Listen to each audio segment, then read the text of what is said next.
E aí, pessoal, terminou há pouco o jogo do Grêmio contra a equipe do Brasilense, uma vitória tricolor, e agora nós vamos falar ponto a ponto as individualidades e o que tirar desta partida que encaminhou a classificação do tricolor para a próxima fase da Copa do Brasil. César Cidade Dias falando de Grêmio aqui no YouTube, papo de gremista para gremista. Mas se antes, na descrição deste vídeo, você tem um link com passo a passo de um trabalho home office que pode lhe dar R$4.000 de renda extra por mês com investimento de R$67. Portanto, entre na descrição e conheça um pouco mais desta atividade. Lembrando, daqui a pouco, e hoje não vai ter live exatamente por isso, começa o Donos da Bola Rádio, às 7 horas aqui na Bandeirantes. A gente sai daqui e vou para lá para a gente comentar também o jogo do Tricolor. E não esqueçam, né? Inscrevam-se no canal Sport Band RS para acompanhar também os Donos da Bola na rádio. Gente, vamos lá. O Grêmio fez 2-0, ao natural eu diria, mas muitos pontos a gente tem que colocar. Eu vou só dar uma dica para vocês, porque o ponto principal chama-se sim Jean-Pierre. Jean-Pierre é o ponto principal do que a gente vai conversar a partir de agora. O Grêmio começou o jogo com o Paulo Vitor, muito pouco exigido, uma outra intervenção nada importante.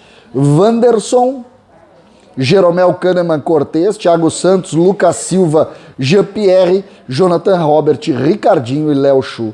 Um jogo arrastado num primeiro momento. Aí no final da primeira etapa, uma jogada de triangulação entre Jonathan Robert, Jean-Pierre e Ricardinho, e o faro de gol do centroavante tricolor, ele pega de canhota e abre o placar. No início da segunda etapa, um erro do goleiro, o Ricardinho avança, chuta, o goleiro defende, sobra para ele, ele joga para trás, erra, me parece que erra inclusive o chute, e o Jean-Pierre sem goleiro faz o 2-0, o placar. Mas o jogo tem que ser visto além do placar, além do que foi jogado. Por quê? Porque dentro dessa realidade aqui que o Grêmio desenvolveu neste momento, é preciso entender um pouco mais. Alguns problemas foram verificados. Eu diria muitos problemas, muitos problemas. O que a gente precisa compreender a partir daí é como o Grêmio vai sair ou avançar desses problemas. Vamos pensando em cima das curiosidades do jogo. Jean-Pierre foi o melhor jogador do Grêmio. Jean-Pierre hoje não esteve naquele espaço de campo que ele teve, por exemplo, no segundo tempo lá na partida contra a equipe do Ceará. Se movimentou mais, buscou a jogada, criou as soluções. Todos os lances de gol saíram de jogadas do Jean-Pierre e ele foi o grande nome do Grêmio. A dúvida das pessoas, e essa foi a crítica, é: o Jean-Pierre joga jogo pequeno. Mas a gente tem que ponderar que tem uns que nem jogo pequeno jogam. Essa é a verdade. O Jean-Pierre joga jogo pequeno? Hoje jogou. Acho que é um jogo menor, tenho dúvida disso. Mas não tirem a ideia de que o Jean-Pierre jogou bem hoje e resolveu o jogo para o Grêmio. Então, a gente pode cobrar o Jean-Pierre nos jogos maiores, mas na partida de hoje ele foi o grande nome. Outros pontos que eu tenho que destacar: o Wanderson, mais uma vez, eu achei muito bem, e gostei muito do Jonathan Robert, principalmente quando ele passou para o lado esquerdo do ataque. Ele começa o jogo do lado direito com o Léo Chu jogando pelo lado esquerdo. Não gostei tanto, um pouco perdido por ali. Em determinado momento, no início do segundo tempo, o técnico troca ele de lado e coloca o Jonathan Robert pelo lado esquerdo, na posição do Ferreira, na posição dos outros atletas que a gente conhece aí do Grêmio, do PP, enfim. E ele vai bem, cria oportunidades, tem talento no drible, tem talento no 1 contra 1. Eu gostei do que eu vi, tá? Eu gostei do que eu vi.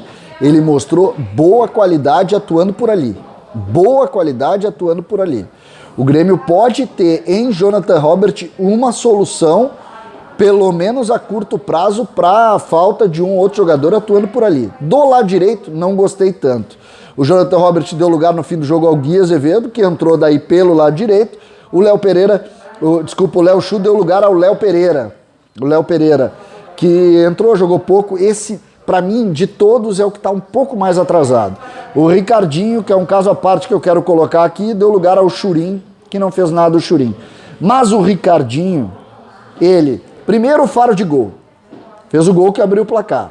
Importante, jogador tem sido decisivo, sim, tem feito gols. Aí em seguida, no início do segundo tempo, ele rouba a bola, entra na cara do goleiro, erra o gol que determina o segundo gol. Vai se colocar na estatística uma assistência do Ricardinho. Mas em seguida, ele erra um gol inacreditável.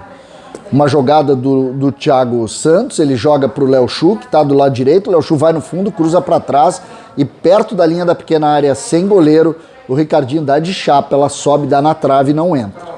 Um gol parecido com o gol que ele errou no Grenal, só que no Grenal ele dá de chapa, ela sai à direita, no caso à esquerda da goleira. E o Ricardinho sentiu aquele lance. Eu acho que pela soma dos lances, mas ele sentiu o lance.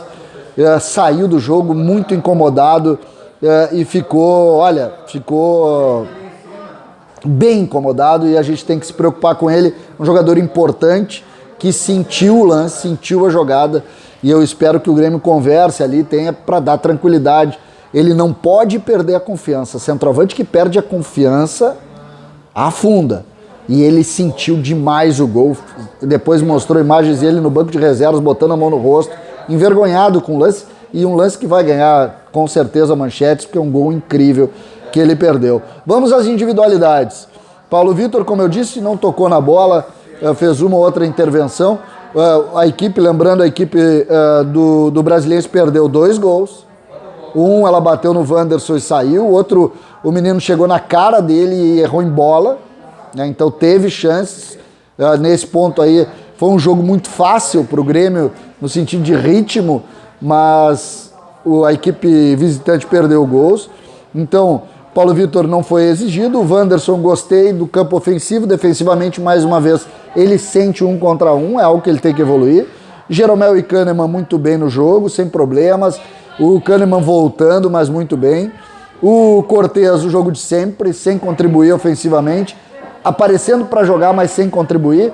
Mas fica a mensagem de que o titular da posição é Bruno Cortez e não Diogo Oliveira. Diogo Barbosa, desculpa. E não Diogo Barbosa. É Cortez. Aí o meio-campo, Thiago Santos, mordendo, brigando, mas tecnicamente com muita dificuldade para apresentar alguma solução na frente. O Lucas Silva, muito esforçado, mas joga pouco, tá jogando pouco, não se encontrou, tá jogando pouco.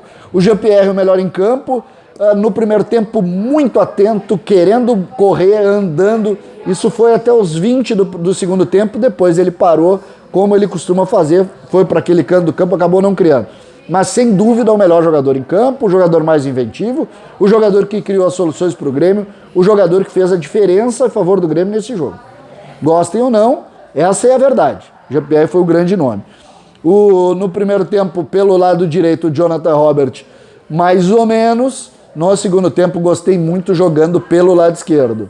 O Ricardinho, como eu relatei, gol de goleador, gol de centroavante que cheira gol, mas um erro grosseiro que comprometeu sim a sua atuação. Léo Chu, esforçado, dando solução no fundo, com o pé esquerdo pelo lado esquerdo. É um jogador perigoso porque ele dá amplitude para o campo, ele sempre chega no fundo, chegou algumas vezes hoje. Tá muito bem o Léo Chu, tá com confiança o Léo Chu, e eu gostei do jogo. No lado direito, ele diminui um pouco, ele tem dificuldade com o pé direito, então quando ele procura o fundo, ele tem dificuldade. Ele até deu o cruzamento esse do gol perdido pelo Ricardinho com o pé direito, mas foi mais perto e tal. Mas eu gostei mais uma vez, o Léo Chu está se mostrando muito útil dentro dessas possibilidades e desse crescimento. Entraram o Churin, que pouco fez, Gui Azevedo, que pouco fez, até entrou bem, o Bobson entrou no lugar do Lucas Silva e o Léo Pereira entrou no lugar do Léo Chu. Léo Pereira fez pouco, o Bobson também não teve muito tempo para jogar, eles entraram ali perto dos 38 e pouco acrescentaram. O Grêmio sai dessa partida praticamente classificado, o que tranquiliza também, porque a gente sabe que é uma competição e quarto e domingo jogando. Agora tem uma partida pela Recopa Gaúcha, vai jogar com o time da transição e o time vai descansar, e esperamos que esses jogadores com Covid todos voltem. Lembrando, o Grêmio fez mais uma nota oficial informando mais casos de Covid, oficialmente, neste caso o Darlan e também o Fornari, que esteve lá comandando a equipe. O Kelly está enfrentando alguns sintomas, mas não testou positivo, então a preocupação ainda existe e o Grêmio, de fato, teve um caso de surto sério aí de Covid, com muitos casos mesmo, bem mais de 10, e isso preocupa muito. Portanto, essa foi mais ou menos a leitura do jogo de hoje, e a gente espera ver um Grêmio muito forte, um Grêmio mostrando muita qualidade na sequência do trabalho. O fato é que hoje deu para o gasto, nada de especial, mas deu para o gasto, e a boa notícia é que Jean-Pierre jogou bem, finalmente. César Cidade Dias falando de Grêmio aqui no YouTube.